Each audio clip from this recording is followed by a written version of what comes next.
बिस्मिल्लाहिर्रहमानिर्रहीम अस्सलाम वालेकुम defence lovers, welcome to defence analysis P K हाजिर एक नए एपिसोड के साथ। आज मैं बात करूंगा L-15 ट्रेनर एयरक्राफ्ट के ऊपर। L-15 ट्रेनर एयरक्राफ्ट किस कैटेगरी का जहाज़ है और उसकी कुछ स्किल सेट और स्पेशलिटीज़ के ऊपर बात करूंगा। इसके अलावा कौन कौन सी कंट्रीज इसको इस्तेमाल कर रही है इसके ऊपर भी बात करना चाहूँगा। और रिसेंटली UAE की तरफ से चाइनीज़ गवर्नमेंट के साथ एक डील सामने आई है जिसके अंदर जो है L-15 ट्रेनर एयरक्राफ्ट का मुआहदा चाइनीज़ ने UAE के साथ किया है। इन तमाम बातों को वीडियो में आगे चलकर डिस्कस करूंगा, लेकिन वीडियो स्टार्ट करने से पहले अपने तमाम व्यूअर्स से एक रिक्वेस्ट, वीडियो पसंद आने की सूरत में वीडियो को शेयर और चैनल को सब्सक्राइब करना मत भूलिएगा। तो चलिए वीडियो स्टार्ट करते हैं।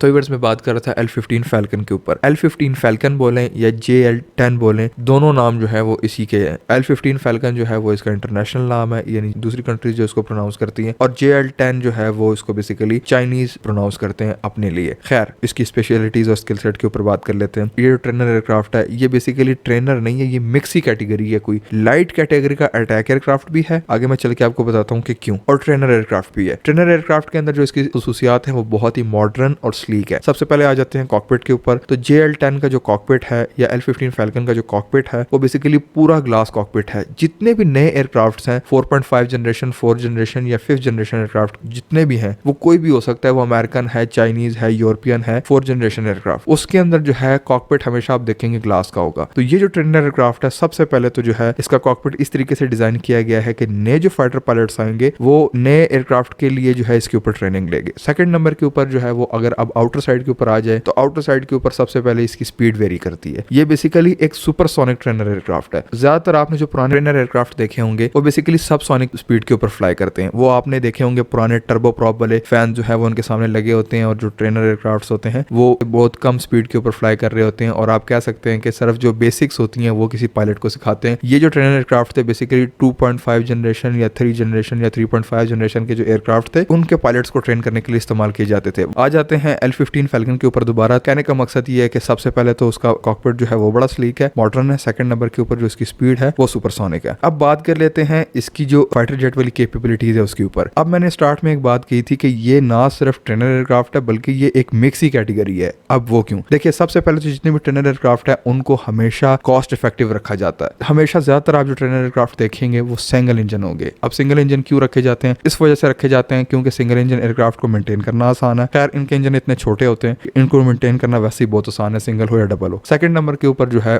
हमेशा याद रखिएगा ट्रेनिंग के लिए वो चीज चुनी जाती है जो कि कॉस्ट इफेक्टिव भी हो, क्योंकि उसके ऊपर आपने बहुत सारी जो सॉर्टीज हैं वो करनी होती है। तीसरे नंबर के ऊपर उसका जो डिजाइन है वो बहुत ज्यादा छोटा और मिनिमल रखा जाता है ताकि उसके साथ कोई जो है आप कह सकते हैं कि एक्स्ट्रा चीजें ना जुड़ें, क्योंकि उससे उसकी प्राइस इंक्रीज हो सकती है, और जो प्राइस इंक्रीज होगी तो डेफिनेटली सबसे पहले जब भी कोई चीज डिसाइड की जाती है उसके अंदर सबसे पहला पॉइंट प्राइस का होता है। तो प्राइस बढ़ने के साथ साथ जो है उस ट्रेनर एयरक्राफ्ट की जो मार्केटिंग है वो कम हो सकती है। तो इस फाइटर जेट के बारे में ये कहा जाता है, अब इसको आप ट्रेनर कहें या फाइटर कहें, L-15 फैल्कन को, ये बेसिकली एक मिक्स है। डुअल इंजन है। डुअल इंजन इसके अंदर इसीलिए रखा गया है कि इसको पावर देने के लिए। एक तो ये सबसोनिक नहीं है, सुपरसोनिक है। सेकंड नंबर के ऊपर जो है इसकी जो वेपनरी है वो बड़ी जबरदस्त है। वेपनरी क्यों जबरदस्त है? देखें, एक तो इसके अंदर इलेक्ट्रॉनिकली स्कैन एरे रडार लगाया गया है, उसके लिए जो है पावर ज्यादा रिक्वायर्ड होती है, उसकी वजह से डबल इंजन लगाए गए। सेकेंडली, सुपरसोनिक स्पीड जो है उसको अचीव करने के लिए इसके ऊपर डुअल इंजन लगाए गए। तीसरी चीज जो है, जिस तरीके से मैं आपको बता चुका हूँ, इसके ऊपर जो रडार लगाया गया है passive electronically scan array radar है। अब पैसिव और active electronically scan array radar के बारे में आपको बताता हूँ, थोड़ा सा डिफरेंस मैं आपको वाज़ेह कर देता हूँ। वो ये है कि जो passive electronically scan array radar होते हैं उसके अंदर जो TR मॉड्यूल है वो एक ही बड़ा TR मॉड्यूल लगा दिया जाता है, और उसकी जो फ्रिक्वेंसीज होती हैं वो बड़ी लिमिटेड फ्रिक्वेंसीज के ऊपर काम कर रहा होता है। और जो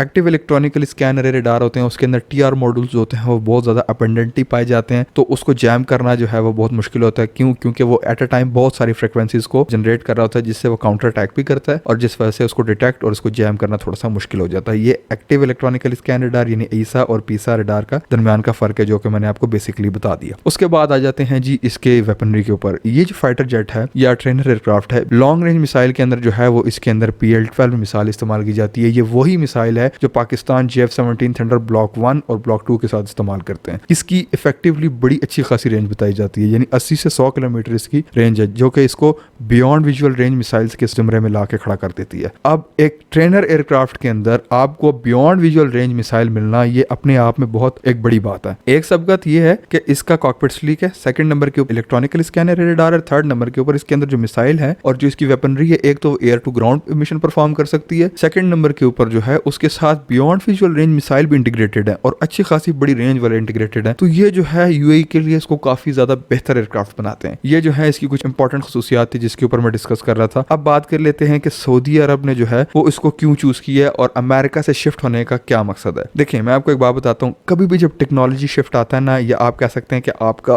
ओरिजिन शिफ्ट आता है, उसके पीछे जो है ना बहुत ज्यादा सोच विचार होती है। क्यों? अगर आप एक आर्म सप्लायर के ऊपर रिलाई कर रहे हैं, उसको छोड़ना, आपकी जो पूरी एयरफोर्स है उसका जो पैटर्न है वो उस सप्लायर के हिसाब से डिजाइंड होता है। मैं आपको अक्सर औकात एक बात बताता हूँ कि सिर्फ फाइटर जेट परचेज करना नहीं होता, आपने ग्राउंड सपोर्ट क्रू जो है उसको भी ट्रेन करना है, आपने इंफ्रास्ट्रक्चर भी बनाना है, उसके हिसाब से अपने आप को मैनेज भी करना है, बजट के हिसाब से भी और बहुत सारी चीजों के लिहाज से भी अपने आप को उसके सांचे में डालना है। तो कभी भी सप्लायर चेंज करना कोई आसान बात नहीं होती। सप्लायर चेंज जो है वो बहुत ही मजबूरी में किया जाता है। किस वजह से? देखिए मैं आपको एक बात बताता हूँ, इससे पहले जितने भी गल्फ की कंट्रीज हैं, जिसके अंदर कतर शामिल है, जिसके अंदर सऊदी अरब शामिल है, जिसके अंदर यूएई शामिल है, जिसके अंदर और मिडिल ईस्ट की कंट्रीज शामिल है या गल्फ की कंट्रीज शामिल है, तो वो जो है बेसिकली आप देख सकते हैं कि इससे पहले या तो वो यूरोपियन सप्लायर्स के ऊपर रिलाई करती थी या वेस्टर्न यानी अमेरिका आर्म्स के ऊपर जो है वो रिलाई करती थी। मिसाल के तौर पर अगर आप देखें, कतर की एयरफोर्स के पास F-15 मौजूद है, अमेरिका का जहाज है। यूरोफाइटर टाइफून अभी उसने खरीदा है, यूरोप का जहाज है। रफाल उसने खरीदा है, यूरोप का जहाज है। उसके बाद आ जाते हैं सऊदी अरब की एयरफोर्स के ऊपर। सऊदी अरब के पास टोर्नेडो जहाज है, इसके अलावा F-15 जहाज हैं और आई बिलीव शायद उनके पास यूरोफाइटर टाइफून्स भी हैं। तो ये किस चीज के हैं? सारे या अमेरिका के हैं या यूरोप के हैं। थर्ड नंबर के ऊपर आ जाते हैं यूएई की एयरफोर्स के पास। यूएई के एयरफोर्स के पास F-16 है, वो भी जो है आप कह सकते हैं कि अमेरिका के हैं। और इसके अलावा यूएई के पास रफाल उन्होंने भी रिसेंटली परचेज किए हैं, तो वो भी यूरोप का जहाज है। तो एकदम से टेक्नोलॉजी शिफ्ट क्यों आया? सबसे पहले तो अमेरिका की जो अपनी शराइत है ना और अपने अजीब व गरीब मसले मसाइल हैं, उसने जो है ये गल्फ की कंट्रीज जो हैं उनको अपने आप से दूर कर दिया है। मिसाल के तौर पर यूएई को अमेरिका ने लालच इस चीज का दिया कि हम आपको F-35 की सेल करेंगे। बाद में क्या हुआ? इसराइल तस्लीम करा दिया, F-35 नहीं दिया। और बहाना चेक करें कि आप हवावे के इक्विपमेंट इस्तेमाल कर रहे हैं। क्या जर्मनी हवावे के इक्विपमेंट नहीं इस्तेमाल कर रहे? जर्मनी को तो आपने पूरे पूरे 2 स्क्वाड्रंस दे दिए, उसके बावजूद जो है उसके अंदर हवावे के जो इक्विपमेंट का इस्तेमाल है उसके ऊपर अमेरिका को कोई इतराज नहीं है। सेकंड नंबर के ऊपर आ जाते हैं कि क्यों जो है टेक्नोलॉजी शिफ्ट आ रहा है। देखें, जब सऊदी अरब ने अपने एयरबोर्न किए थे F-15, उसने जो है वो हौती बागों के खिलाफ अपने एमराम्स इस्तेमाल किए थे। एमराम्स की शॉर्टेज हो गई, तो जब एमराम्स की शॉर्टेज हो गई, सऊदी अरब ने अमेरिका को अप्रोच किया कि आप हमें एमराम्स दें। अमेरिका ने मुंह बुला लिया कि भाई हम इंटरेस्टेड नहीं है आपको एमराम्स देने में। तो जब एमराम्स ही नहीं मिलेंगे, देखिए मैं आपको एक छोटी सी मिसाल देता हूँ एमराम्स की इंपॉर्टेंस क्या है। अब आपके पास एक जहाज है, फर्ज करें आपके ऊपर कोई एनिमी अटैक आ गया, आपने उसको काउंटर मारना है या आपने उसको जो है वो रोक के रखना है। आपने अपना फाइटर जेट एयरबॉर्न कर लिया, आप क्या जाके उससे गन से लड़ेंगे या उसका इंतजार करेंगे कि वो विद इन विजुअल रेंज आए तब आप उसके ऊपर within visual range missile मारें? जब आपके पास बियॉन्ड विजुअल रेंज मिसाइल ही नहीं होगा, आप तो अपनी सीधी सीधी तबाही का इंतजार कर रहे हैं। इतनी देर में उसने लॉक करना है और आपके ऊपर चला देना है अपना बियॉन्ड विजुअल रेंज मिसाइल। तो ये मसले मसाइल जो है अमेरिका का ये जो नॉन सीरियस बिहेवियर है, इसने जो गल्फ की कंट्रीज हैं, अमीर कंट्रीज हैं, वो अमेरिका से दूर चली गई हैं। अब जो है वो एक्सप्लोर कर रही है चाइनीज ऑप्शन के ऊपर और चाइनीज टेक्नोलॉजी के ऊपर जो है वो आप देख सकते हैं कि सऊदी अरब या यूएई जो है वो आहिस्ता आहिस्ता शिफ्ट हो रहे हैं। अच्छा, एक और भी बड़ी जबरदस्त चीज है, चाइना जब भी अपना इक्विपमेंट देता है वो आपको ट्रांसफर ऑफ टेक्नोलॉजी भी देता है। अमेरिका ट्रांसफर ऑफ टेक्नोलॉजी के मद में आपको कोई भी चीज नहीं देगा। ये बहुत बड़ा मसला है जिसकी वजह से अमेरिका के क्लाइंट्स जो है, वैसे तो अमेरिका के क्लाइंट्स बहुत सारे हैं, लेकिन जो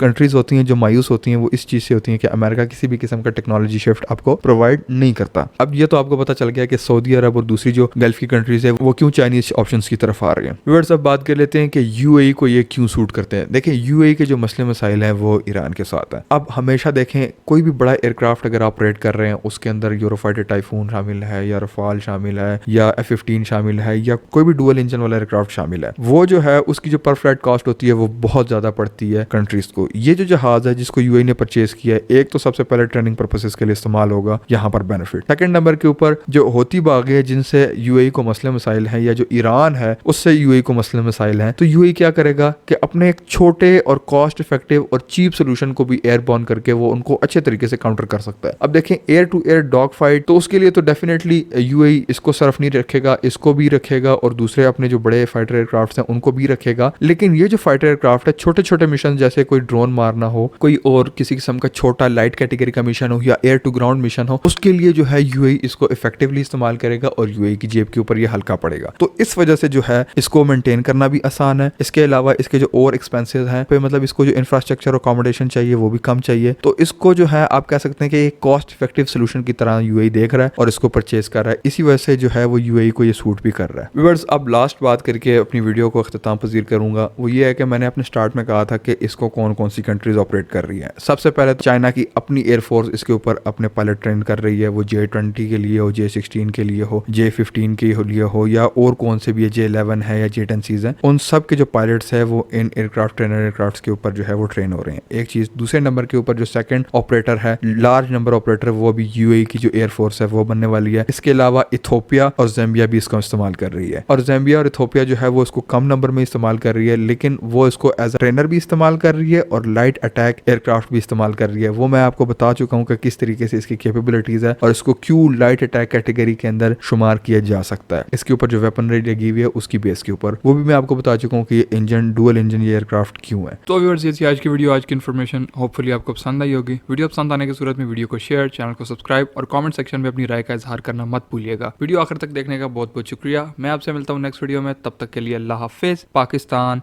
जिंदाबाद।